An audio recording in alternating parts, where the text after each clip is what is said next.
Hey everyone, it's Kenji, and today I'm going to show you how to cook some really coarsely ground hamburger. So, these burgers, this comes from my friend, my buddy Jesse Lindemann, bacon dealer. That's his little logo.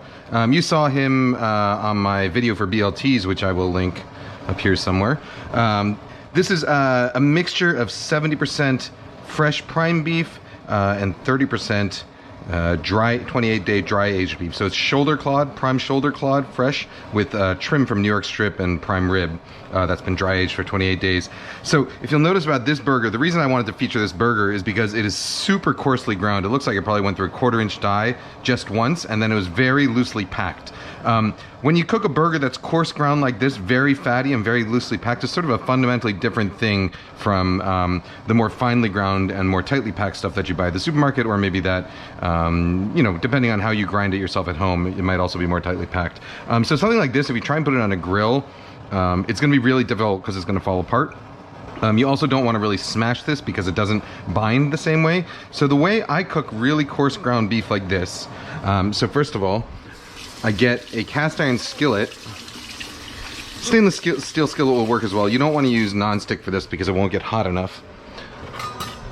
And so a cast iron skillet that is just about the size of the burger, a little bit bigger. Season, salt and pepper.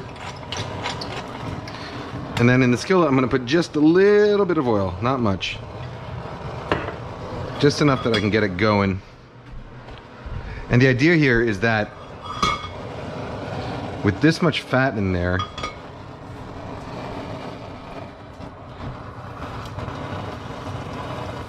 the burger is going to essentially render out, and it's going to cook in its own juices. So you don't really need to add much fat in there. And the other good thing about this method is that it works well for sort of thinner patties. So with a patty like this, I don't really want it, especially with that much fat, I don't really want it to be medium rare the way I might want a thicker or leaner patty. With this much fat, I actually want it to render and soften. So I'm going to cook it probably to around medium or so. But even with this method, even at well done, it's still going to be super, super juicy because it's basically basting in its own fat, flavoring it, and staying nice and moist. For a burger like this, I really want to taste the beef, so I'm going to go with my sort of classic, simple toppings. A burger with onions, pickles, and American cheese. That's sort of like the pizza margarita of the burger world for me. It's if I'm going to a new burger restaurant and I want to try, I really want to get an eye for their quality, and if they pay attention to the details and the quality of the meat, that's what I order. So I feel like a little bit of onion complements the flavor of the beef. A little pickle offsets that richness. American cheese, essential because you actually want a cheese, or at least I want a cheese that doesn't have a ton of flavor that's going to cover up the flavor of the beef. I really want it there just for the textural element. So, oh, and of course, the cheapest, softest, squishiest hamburger bun you can find, because you don't want that beef sort of squeezing out. If you don't happen to have a bacon dealer, the way I do, who can get you your ground beef, you can grind it yourself. There's a couple options for that. Maybe I'll make a video about this one day, but what I'll do is I'll link to an article in the description below on Serious Eats about how to grind your own beef at home. There's a couple methods. You can use a inexpensive hand crank grinder. They're about 30-40 bucks on Amazon or a restaurant supply store, and those work really well, especially for small amounts of meat.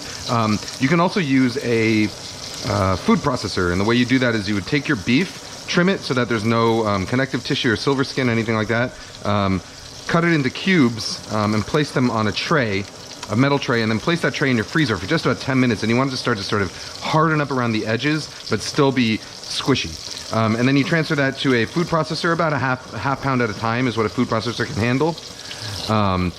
And then pulse it about 20-25 times until it's ground. That's a technique that I developed at Cooks Illustrated. I think I don't even remember what the article was called. It was 2008 or something like that. And in fact, based on that article, my old buddy Brian Roof and I, who is now a senior editor at Cooks Illustrated, I think he's a senior editor. senior editor or higher, I don't know, deputy editor, something, some high up guy at Cooks Illustrated now. He and I, back in 2008, were hoping to open up a burger joint. The concept was that we would grind meat to order, so we would have a butcher working there at all times with an open, you know, a butcher case with a window in it so that you could see the meat hanging. And when you ordered a burger, the meat would go through a grinder onto a specially designed tray and then straight into the griddle. So the idea is that the burgers would be packed extraordinarily loosely, so that nobody would ever even pick them up and pack them. They would basically be ground onto a special plate, shaped roughly like that, and then flipped straight onto a griddle, so that they stay really, really nice and loose, which is, I think, the ideal way to cook coarsely ground and freshly ground beef, especially when it's really fatty like this, because you get all these nice little sort of nooks and crannies and crispy bits. Oh yeah, so you see all these little crispy bits around the edges. That's where all that flavor is going to come from.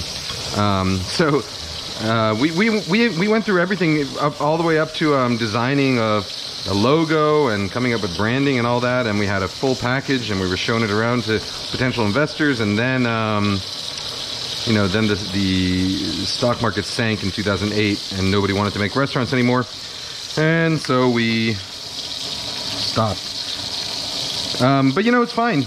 My life would probably be very different right now if I had opened up a restaurant in 2008, and not necessarily for the better. So it was a good lesson. Anyhow,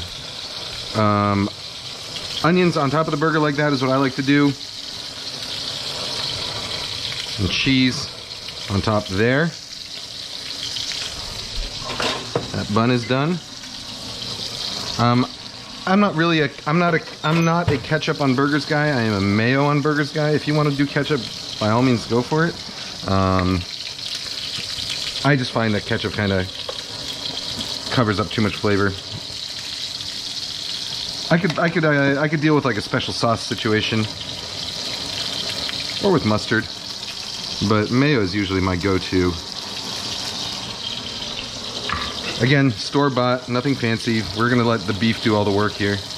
These are the kosher dill pickles that we made in a video a few weeks back. I can also link to that one up here.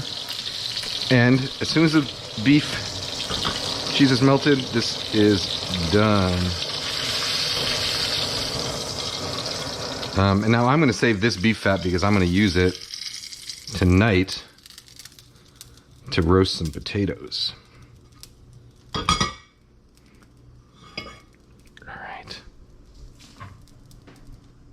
And there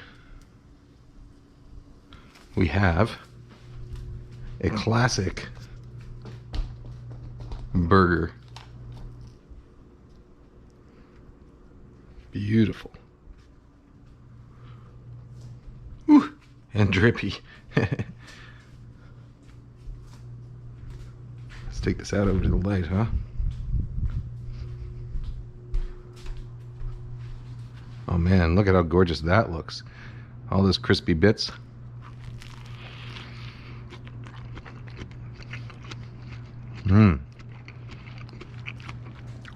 Man, Bacon Dealer knows his beef.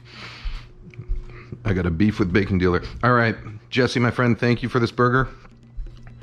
And the rest of you guys, gals, and non-binary pals, I will see you next time. Bye.